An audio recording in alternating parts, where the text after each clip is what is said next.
previous video lecture, we have defined what is uniform circular motion. And these are the points which you should learn from the previous video lecture. Uniform circular motion is two-dimensional motion.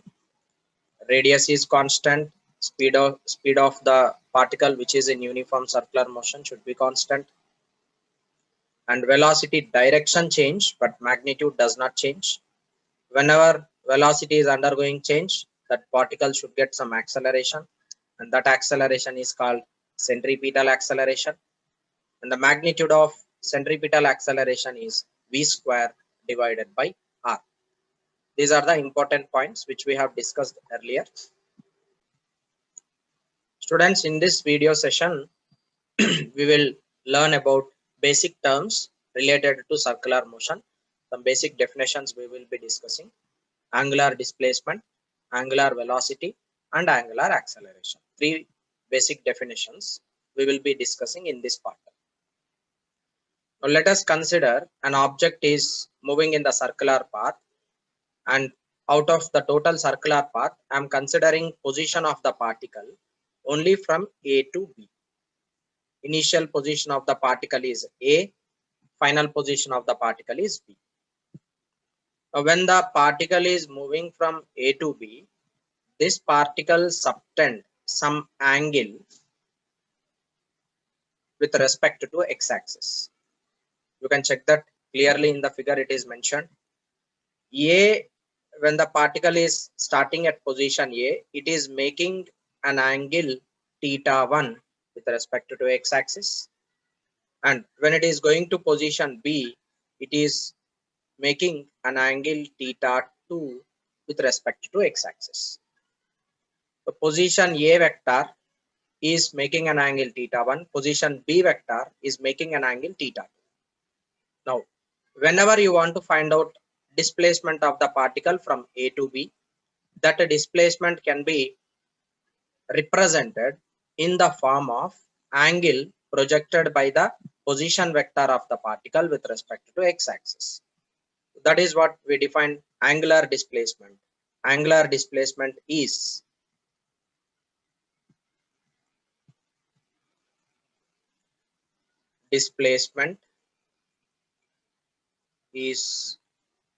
the change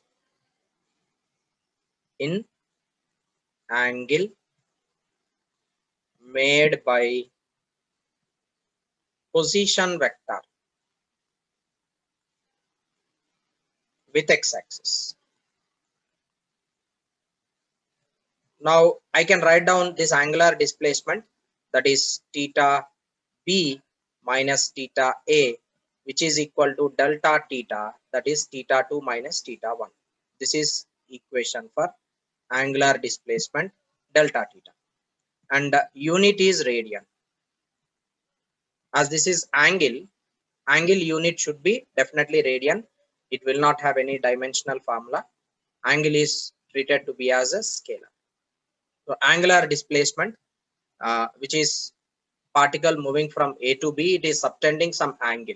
This angle which is subtended here, this angle, it is delta theta, which is equal to θ2 minus θ1. That is the angle subtended. This angle projected by the particle in moving from A to B is simply defined as angular displacement. Okay, that's the definition of angular displacement. Next, angular velocity. As we know, angular velocity is equal to, angular velocity is denoted with omega. Angular velocity omega is equal to angular displacement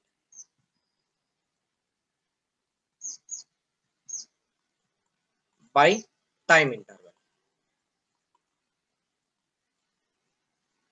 So angular velocity can be simply written as, what is angular displacement of the particle? That is delta theta. And in order to travel from position A to position B, it is making, like, it takes some time. When the particle is at A, it is at time t1. The particle is at B, that is at time t2. So therefore delta theta divided by delta t, which is theta 2 minus theta 1 divided by t2 minus t1. This is equation for angular velocity. Unit of angular velocity is radian per second, because in the numerator it is angle. Angle unit is radian, and in the denominator it is time. So time unit is second. Radian per second is the unit of angular velocity, right? That's the definition for angular velocity. Angular displacement by time taken gives you angular velocity. And remember, for very small changes, for d theta angle, it is vector. For delta theta, it is scalar. That means angular speed or angular velocity. Angular speed mean which is for very large value. Suppose if the particle is moving completely in the circular path, what is angular displacement? 2 pi radian. Then you need to calculate angular speed rather than angular velocity. Suppose if the particle is undergoing displacing very small value, it is like a to b. A to b, it is very small angle. In such cases, you should consider it as vector quantity. So therefore, remember that d theta is treated to be as vector, delta theta is treated to be as scalar. That's one important point you need to remember. Next is angular acceleration. Angular acceleration is denoted with alpha. Angular acceleration alpha is equal to angular velocity divided by time interval. So alpha is equal to, what is angular velocity here? Delta omega divided by time interval is delta t, and this is omega 2 minus omega 1 divided by t2 minus t1, and unit of angular velocity is radian per second square. So angular acceleration alpha has unit radian per second square. Okay, so these are the three important terms which you should keep it in your mind. That is angular displacement, angular velocity, and angular acceleration. Angular displacement is denoted with theta, angular velocity is omega, angular acceleration is alpha. All are related with each other. Just like how in kinematics, displacement, velocity, acceleration are related. In the same way, angular displacement is related with angular velocity. Angular velocity is related with angular acceleration. Just dividing by time, you will be getting the other quantity. Students, let us now derive relation between linear speed and angular displacement. Linear speed is v. As we know, speed is equal to distance by time.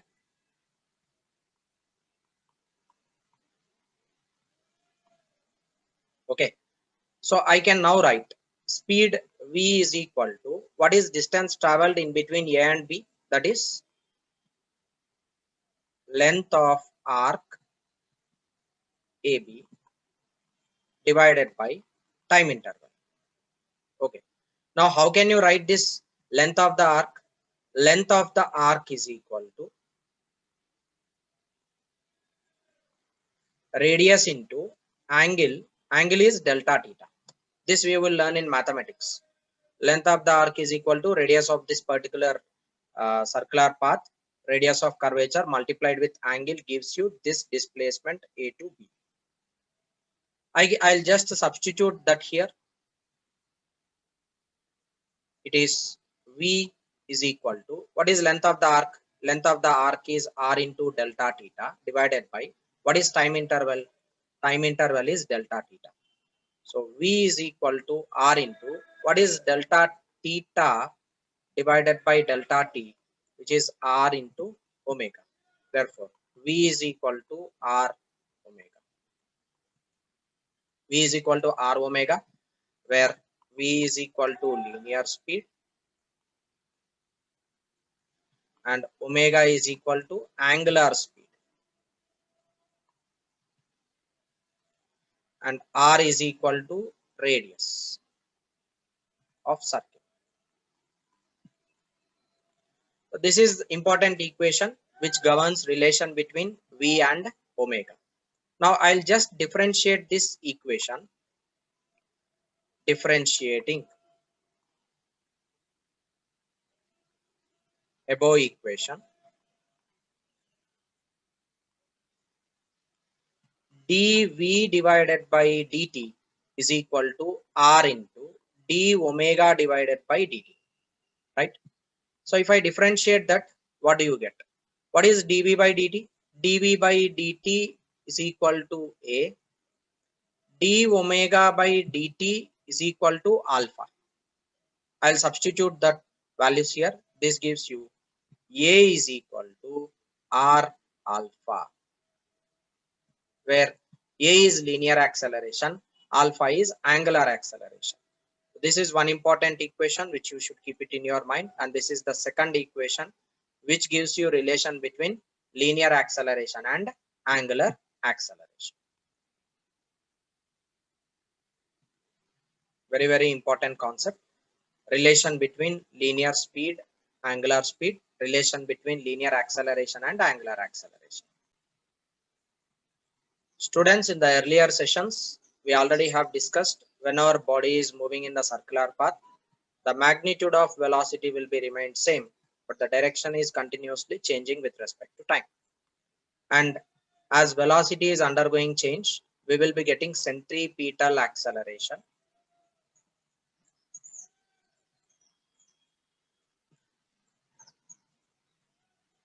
We'll be getting centripetal acceleration.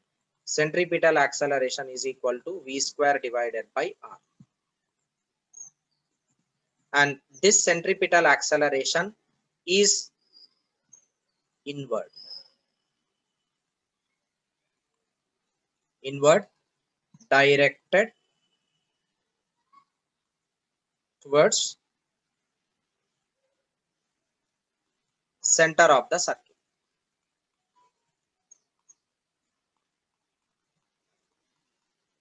Directed towards center of the circle. Now let us define one more new quantity. As we know, F is equal to ma. This is Newton law, which gives you F is equal to ma. And if at all the force which is producing acceleration, that acceleration here is centripetal acceleration. So simply I can write it as centripetal acceleration is provided by the centripetal force. So where Fc is called centripetal force.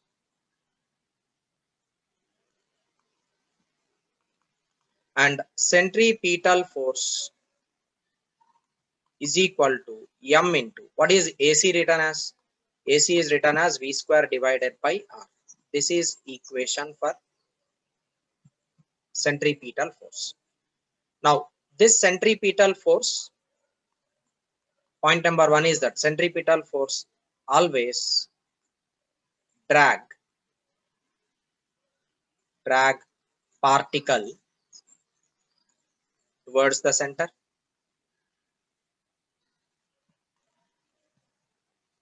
towards the center of circle. So centripetal force will be always acting towards the center, and this centripetal force magnitude is mv square by r. Now if you observe carefully, when you are dealing this with this velocity v, continuously the direction of velocity is undergoing change. Okay, now velocity has been changed to this direction, and for this velocity, like when the direction of velocity is undergoing change, there is some centripetal acceleration which is acting downward, and here also there is centripetal acceleration which is acting downward. Here also there is centripetal acceleration which is acting downward. Everywhere centripetal acceleration act towards the center of the circle, and that force which is responsible here, this is centripetal acceleration. Centripetal acceleration acts everywhere, and who is providing this centripetal acceleration? centripetal force is providing centripetal acceleration, that is Fc. And Fc is acting towards the center. Always it tends to drag the particle towards the center. So now let us consider a particle here. Upon this particle, there is a centripetal force which is acting inside, like it is being pulled by the centripetal force towards the center. But is this body going towards the center? Obviously not. So when the body is not going towards the center, there should be some compensating force outward, and this force which act outward everywhere in order to balance the magnitude of centripetal force. Everywhere there is a force which is acting outward, and this force which compensates centripetal force is called centrifugal force, where this is centrifugal force.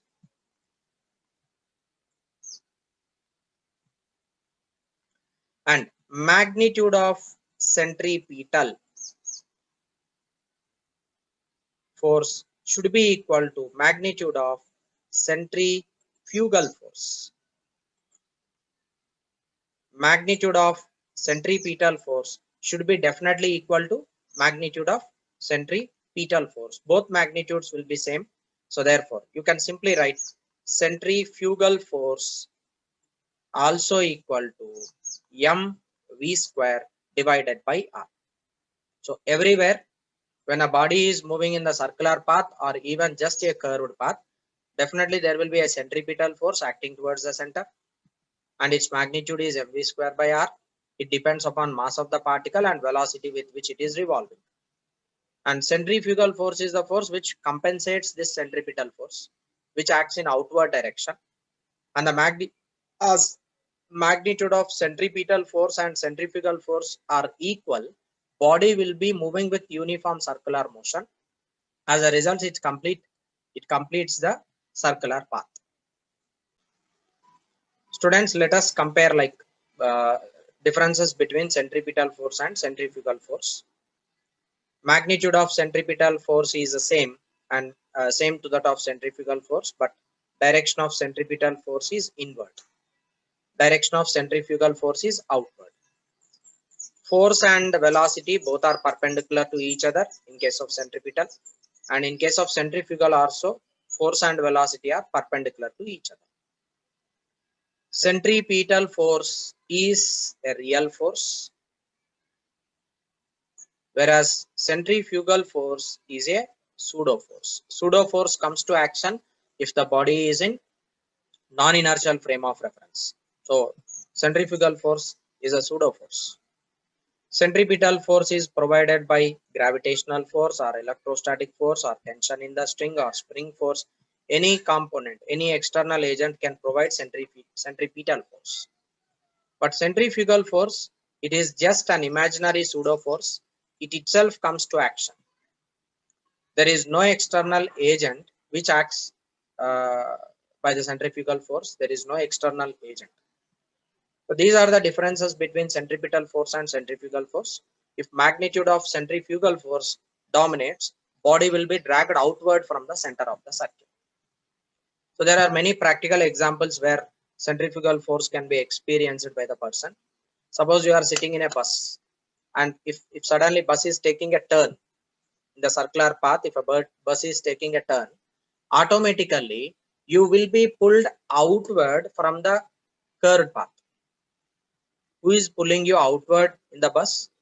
There is no other person pulling you in outward direction. It is the centrifugal force which itself comes to action, which pulls you outward from the center of the circuit.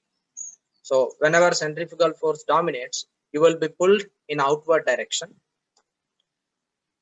Sometimes it happens so. So mostly centripetal force magnitude and centrifugal force magnitude will be equal for uniform circular motion. Students, let us discuss some basic examples of uniform circular motion, which we generally come across in our daily life. Uniform circular motion.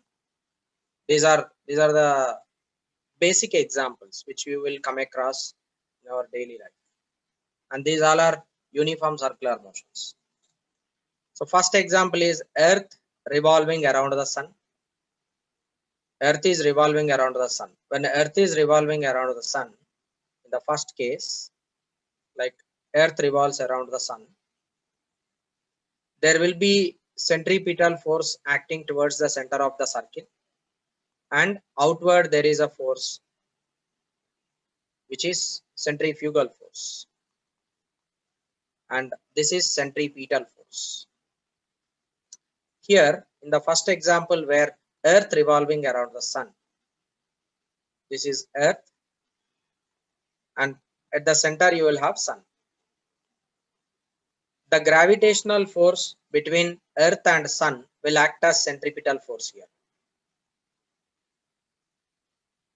Centripetal force is gravitational force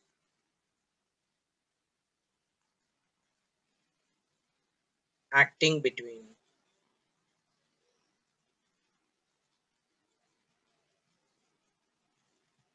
Earth and sun. So centripetal force is gravitational force acting between Earth and sun here. So therefore, I can write centripetal force is gravitational force. Gravitational force equation is capital G, m1 m2 divided by r square, which is equal to centrifugal force mv square divided by r. This is the relation between gravitational force and centrifugal force. That is in example 1. Now let us take example number 2. Electron revolving around the nucleus. Electron is revolving around the nucleus. This is electron, and here it is nucleus. Electron is negatively charged particle. Nucleus has positive, like in the nucleus there are positive charges which are protons. There will be centripetal force acting in towards the center, and centrifugal force is outward. Who is providing centripetal force? Electrostatic force provides centripetal force.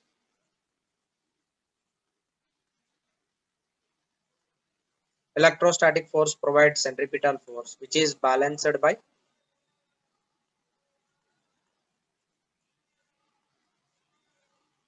centrifugal force.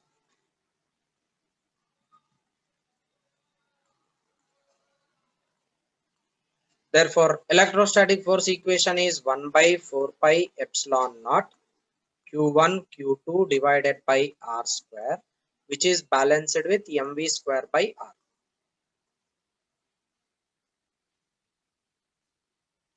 That is example number 2. Now, coming to example number 3, we have stone drilled in the horizontal path. Let us take a stone is drilled in the horizontal path like this.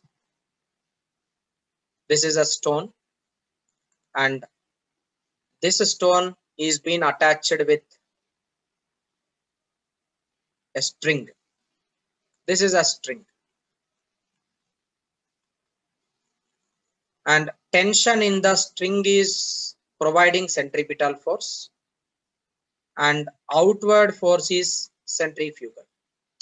So you can attach a stone to the thread and you can reel it in the horizontal path like this.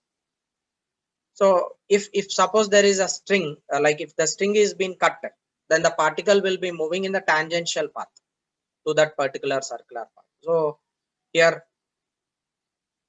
centripetal force is provided by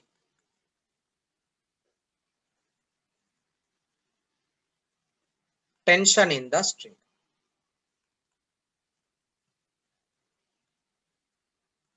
It is provided by tension in the string. So therefore, tension force which is acting towards the center is equal to m v square divided by r. So this is one more example. These all are practical examples which we will be coming across in our daily life, which execute uniform circular motion.